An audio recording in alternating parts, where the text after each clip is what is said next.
Hi, this is Michael from Neatline Antique Maps, and these are John Bachelder's Maps and Views of the Battle of Gettysburg. John Bachelder is the most important Gettysburg-related person you've probably never heard of, and no one had greater influence on how we remember the battle.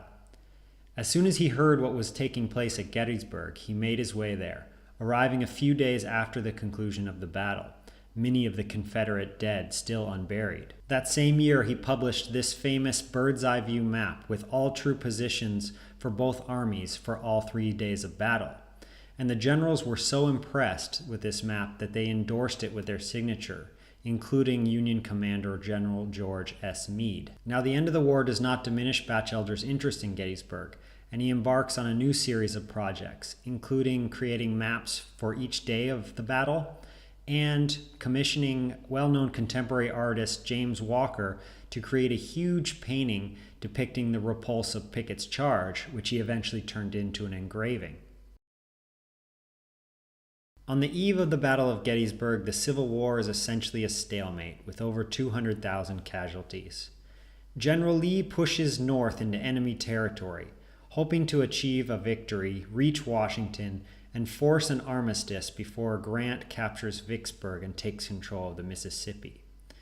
Lee concentrates his army where 10 roads converge, Gettysburg, Pennsylvania, and sets out to engage the Union Army. A victory here, combined with the growing peace movement in the North, could force Lincoln's hand to sign an armistice. Day 1 fighting begins in the morning northwest of town when Confederate soldiers march towards Gettysburg along Chambersburg Pike. Major General John Buford tries to defend the low ridges northwest of town, and really he's just trying to buy time while he waits for General Meade and his forces to arrive. But in the afternoon, Confederate forces push the Union Iron Brigade back through the grounds of the Lutheran Seminary and into the streets of Gettysburg, which saw an intense firefight. Here it is useful to switch to Bachelder's more specific day-by-day maps. After being overrun, Union forces withdrew in confusion and abandoned Gettysburg, retreating south to the high ground of Cemetery Hill. Now, the defensive potential of this high ground was key to the battlefield, and General Lee knew this as well. Seizing upon the Union disarray to take Cemetery Hill could have proved a decisive moment, but instead the opportunity was missed because Lee gave imprecise orders to Lieutenant General Richard S. Ewell. Ewell decided not to take the hill, giving the Union Army the time it needed to reorganize and dig in. July 1st, 1863 was one of the bloodiest days of the war, but the worst was yet to come. That evening and the next morning, more infantry arrived from both armies, as well as Lee's recently appointed counterpart, Union Commander George Meade.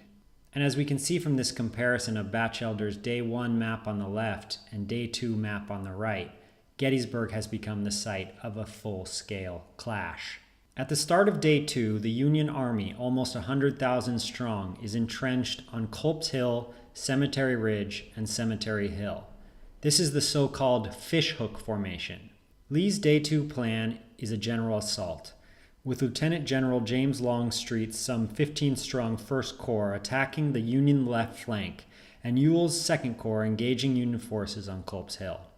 Now, the idea was for Longstreet to overwhelm the Union left and sweep up the fishhook. Success would require an element of good fortune, and that's exactly what they got when Union Brigadier General Daniel Sickles violated orders and moved his men off the line to the area of the Peach Orchard. Confederate forces overwhelmed and destroyed Sickles' 3rd Corps, advancing through the Peach Orchard and the wheat field, into the Valley of Death to Little Round Top, which both sides coveted as a base for artillery attacks.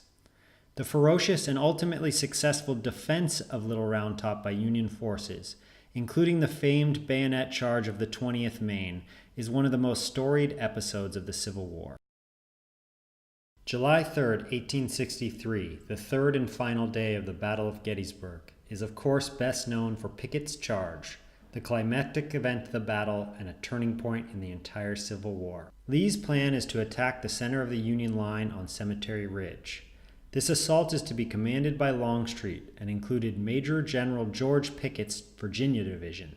Focus is on a place in the Union line called the Angle, a low stone wall with a right angle turn, seen here in Bachelder's bird's eye view and again on the Day 3 map, with the so-called copse of trees as the visual cue for the Confederate advance. Longstreet saw Lee's plan as a grave tactical error. He was especially worried about this 3/4 mile stretch of open ground, for which his men would be completely exposed to Union artillery. But Lee dismissed Longstreet's objections, and after heavy cannon fire by both armies, around 2 p.m., some 12,000 Confederate soldiers advanced this open space. To understand the devastation of Pickett's charge, we turn to this magnificent engraving.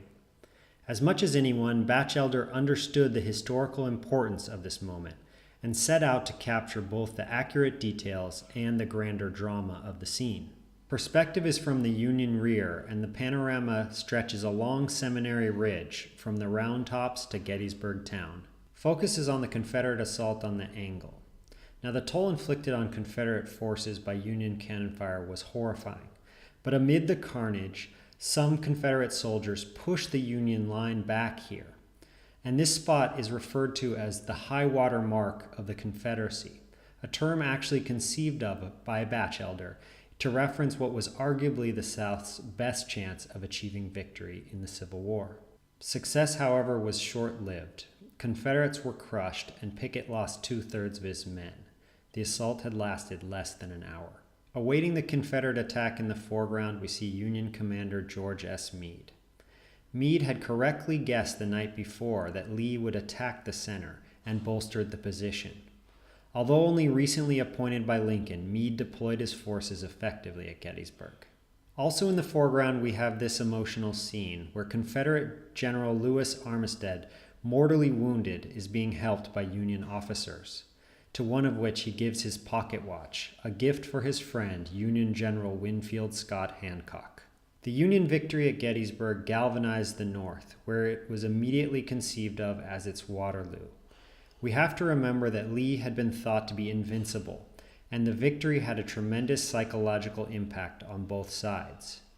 For Lee in the South, the loss was devastating.